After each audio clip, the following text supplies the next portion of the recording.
देश में फ्रीबीज को लेकर एक नई बहस की शुरुआत तब हो गई जब प्रधानमंत्री ने अपने भाषण में कहा कि किस तरह से मुफ्त की रेवड़ियां बांट के राजनीतिक पार्टियां एक क्षणिक काल के लिए वोटरों को लुभाते हैं। और उसके बाद ये पूरा मामला कोर्ट में गया। आम आदमी पार्टी की तरफ से कांग्रेस के ही नेता और बड़े वरिष्ठ वकील अभिषेक मनु सिंह भी अपीयर हुए थे। हमारे साथ गौरव वल्लभ जी हैं।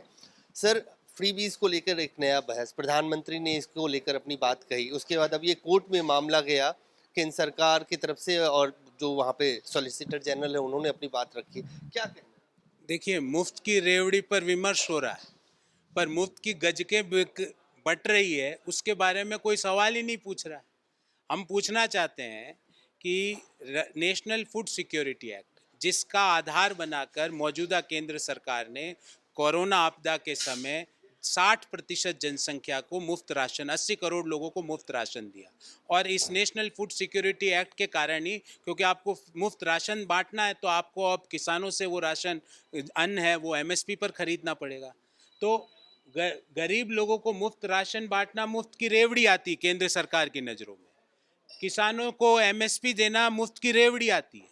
पर पिछले 5 सालों में सरकारी बैंकों ने 7,27,000 करोड़ रुपया बट्टे खाते में डाला, और उस 7,27,000 करोड़ जो 5 सालों में बट्टे खाते में डाला, उसमें से मात्र 1,03,000 करोड़ अभी तक रिकवर हुआ।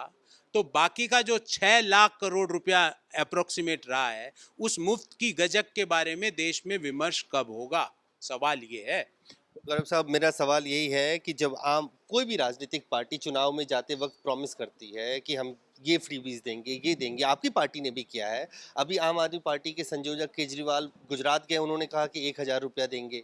पंजाब में उन्होंने प्रॉमिस किया था। आप ही की पार्टी उसका विरोध कर रही है कि प्रॉमिस तो कर लिया लेकिन इम्प्लीमेंट नहीं किया। तो ये फ्रीबीज पे क्या कांग्रेस और आम आदमी पार्टी एक प्लेटफॉर्म पे? नहीं, हम झूठ की गठरी कल्चर के खिलाफ है, रेवड़ी कल्चर के खिलाफ नहीं है।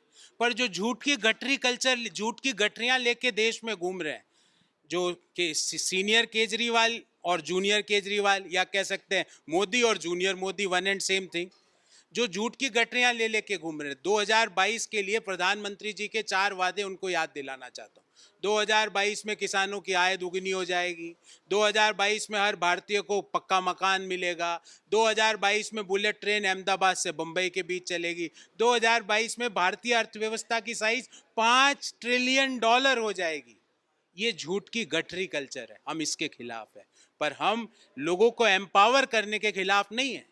हमने हमारे मैनिफेस्टो में कहा था कि हम सरकार में आए तो हम right to food security act के तहत देने का काम करेंगे। 2009 के मैनिफेस्टो में हमने लिखा था, 2004 के मैनिफेस्टो में हमने लिखा था कि 100 दिनों का रोजगार हर ग्रामीण परिवार को देने की गारंटी का हम प्रावधान करेंगे। हमने 2005 में मनरेगा कानून के दिया, पर वो सारी मुफ्त की रेवड़ियां मोदी जी को लग रही है।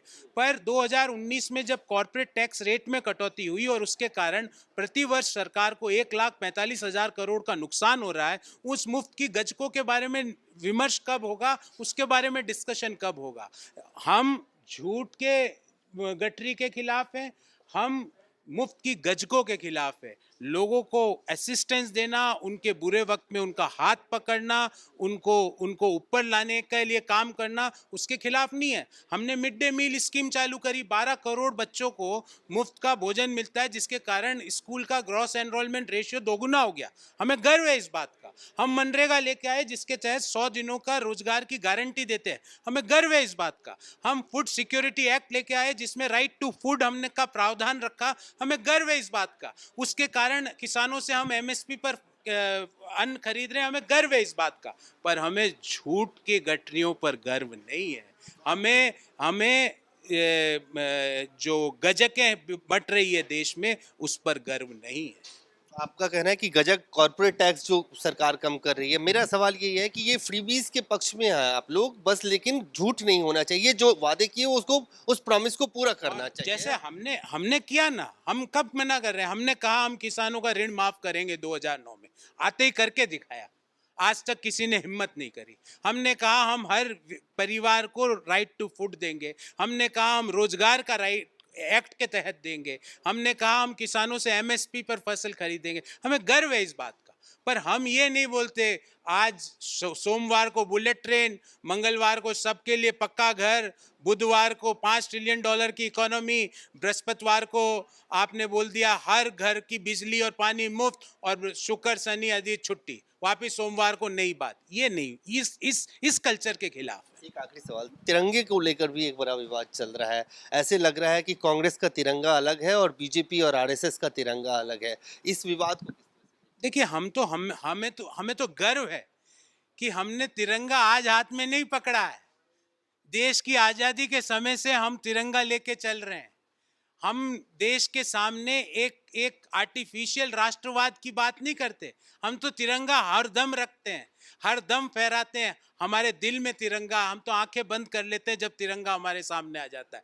पर हमें उन लोगों से पूछना है कि 52 साल तक वो लोग कहाँ छुपे हुए बैठे थे, तिरंगा का विरोध क्यों कर रहे थे, और अचानक से उनको तिरंगे में क्या नजर आ गया, क्या उनका प्रेम अचानक से, क्या उनका संबंध, उनका क्या रिश्ता तिरंगा से निकल गया, वो देश पूछना चाहता है। हम तो ये पूछना चाहते हैं, हमें तो गर्व है, हम तो कहते हैं हर डीपी पर तिरंगा लगाओ, पर वो आरएसएस के लोग क्यों नहीं लगा रहे? आज तक प्रधानमंत्री जी की भी बात नहीं सुनते।